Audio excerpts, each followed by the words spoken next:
ക്ഷേത്രത്തിന്റെ ഭരണം പിടിക്കാനുള്ള ശ്രമത്തിന്റെ ഭാഗമായി ക്ഷേത്രത്തിൽ മോഷണവും അതിക്രമങ്ങളും നടക്കുന്നതായി പരാതി. ക്ഷേത്ര സംരക്ഷണ സമിതിക്ക് കീഴിലുള്ള കോഴിക്കോട് തായാട്ട് ഭഗവതി ക്ഷേത്രത്തിലാണ് സംഭവം. സമാന്തര കമ്മിറ്റി രൂപീകരിച്ച് ക്ഷേത്രം പിടിച്ചെടുക്കാൻ ശ്രമിക്കുന്നവരാണ് മോഷണവും അതിക്രമവും നടത്തിയതെന്നാണ് ആരോപണം.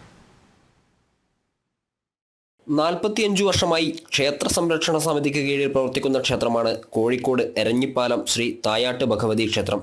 CPMന്റെ ഒത്താശയോടെ ഇതിന്റെ ഭരണം പിടിക്കാൻ ഒരു കൂട്ടം ആളുകൾ കുറച്ചു നാളുകളായി ശ്രമം നടത്തുന്നതായി ക്ഷേത്രം ഭാരവാഹികൾ ആരോപിക്കുന്നു. കഴിഞ്ഞ ദിവസം ക്ഷേത്രത്തിൽ അതിക്രമിച്ചു കയറിയവർ കട്ടർ ഉപയോഗിച്ച് ക്ഷേത്രത്തിന്റെ വാതിൽ തകർക്കാനുള്ള ശ്രമം നടത്തിയിരുന്നു.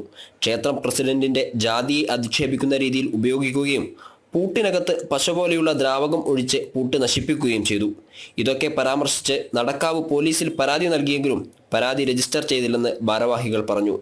തുടർന്ന് ഇന്നലെയാണ് ദേവസ്വം ഓഫീസിന്റെ വാതിൽ തകർത്ത് മോഷണം നടത്തിയത്.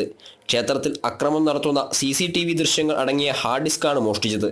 ക്ഷേത്രത്തിൽ പോലീസ് പരിശോധന നടത്തി. കഴിഞ്ഞ ദിവസം രാത്രി ക്ഷേത്രത്തിൻ്റെ കൗണ്ടർ വരെ ഇവിടുന്ന് പൊളിച്ചു. അതിൻ്റെ ഉള്ളിൽ നിന്ന് നമ്മുടെ CCTV ദൃശ്യങ്ങളടക്കം ഉള്ള നമ്മുടെ ഹാർഡ് ഡിസ്കുകൾ മുതലായ കാര്യങ്ങളൊക്കെ ഈ കൂട്ടർ എടുത്തു കൊണ്ടുപോയിട്ടുണ്ട്. അതിൻ്റെ അടിസ്ഥാനത്തിൽ നമ്മുടെ നടക്കാവ് സ്റ്റേഷനിൽ നമ്മൾ നിരന്തര പരാതികൾ കൊടുത്തു. പക്ഷേ ആ പരാതി അവിടെ എത്തുക എന്നല്ലാതെ അതിന് ബന്ധപ്പെട്ട് അതിൻ്റെ നമുക്ക് കൊടുത്തു കഴിഞ്ഞാൽ ഒരു റെസീറ്റ് നമുക്ക് തരികയോ മറ്റൊന്നും പോലീസ് സ്റ്റേഷൻ്റെ ഭാഗത്തൊന്നും നമുക്കുണ്ടായിട്ടില്ല.